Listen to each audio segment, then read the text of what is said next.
Mechagodzilla was a mechanical rat. He was not a mechanical Godzilla, and we'll get into that in a little bit.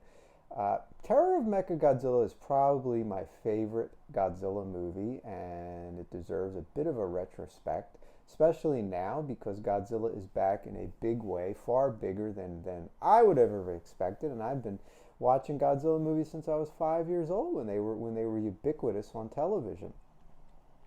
Terror Mechagodzilla came out in 1974 in Japan. I don't remember when it came out in the United States. I don't know if it played theatrically. Terror of Mechagodzilla was the sequel to Godzilla vs. Mechagodzilla, which was released in the United States as Godzilla vs. the Bionic Monster, featuring there was some issues there. It got re-edited or retitled as Godzilla vs. the Cosmic Monster because the folks behind the $6 Million Man did not like the use of the word bionic.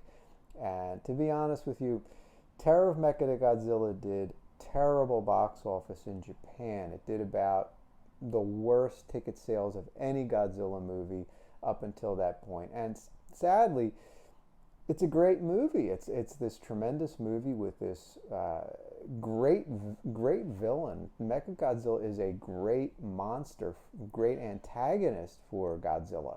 Very credible. I mean, when you watch the original intro that shows clips from the cosmic monster, you have the spinning hands doing the rocket firing from the finger, you have the chest laser, you have the eye beams. I mean, Godzilla is really getting wrecked. And then he's also facing Titanosaurus, who was a really cool monster that they introduced in Terror of Mechagodzilla. Unfortunately, Terror of Mechagodzilla followed some truly awful Godzilla movies like Godzilla on Monster Island and Godzilla versus what was the name of that cockroach monster? I can't remember. But you had a lot of lousy films. This Godzilla versus the Smog Monster, 1971, was actually quite good, and aka Godzilla versus Hedorah. But some of the other films, Godzilla versus Gigan and all that, just junk. And this series became more childish. I think it kind of tried to mimic Gamera, and then they slashed the budgets really bad. And even as a little kid, when the really crappy Godzilla movies came on TV, I changed the channel. Channel 17, Philadelphia, originally.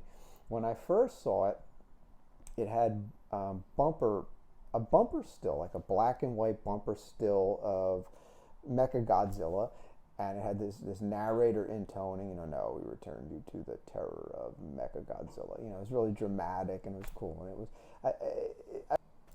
What made the TV airing so unique was the 10-minute bumper that introduced it. I mean, they showed clips, really cool clips from the first appearance of Mechagodzilla, the Bionic Monster / Cosmic Monster movie. And you had also several clips from several previous Godzilla movies. I believe Godzilla vs. Mothra, aka Godzilla vs. the Thing, was one of the films used. Might have been Monster Zero too. I can't remember off the top of my head.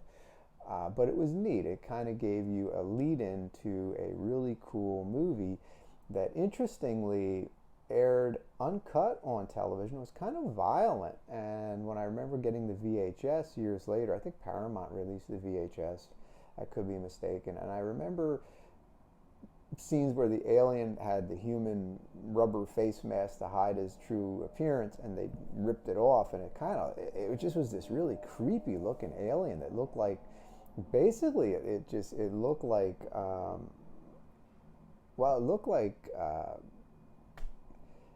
looked like somebody would look like if you had their face ripped off, but instead of being red, it was kind of a different shaded color, like grayish or whatever it was, to make the alien look more like an alien.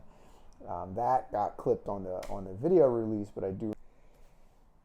If you give people a good film, they'll generally respond to it, unless you killed their interest so much that they don't want to look at it anymore. And that's kind of what happened with Godzilla, with the original Godzilla franchise, when it had its run from the 50s up until the early 70s.